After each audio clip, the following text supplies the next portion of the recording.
गायक पंकज दास आज देहांत हो वियोग में बॉलीवुड जगतर शोकर छा खेली जाइए। 72 बयस पंकज दास शेष निश्वास त्याग कर अनेक गजल गाई लोकप्रिय हासिल करते।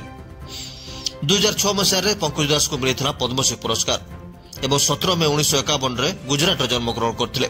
1972 मसीहा फिल्म कामनारू गीतर कैरियर आरंभ करते पंकज दास।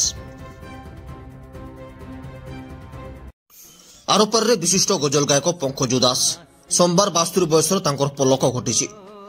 पंकज दास परलोक नहीं झील नाया दास सूचना।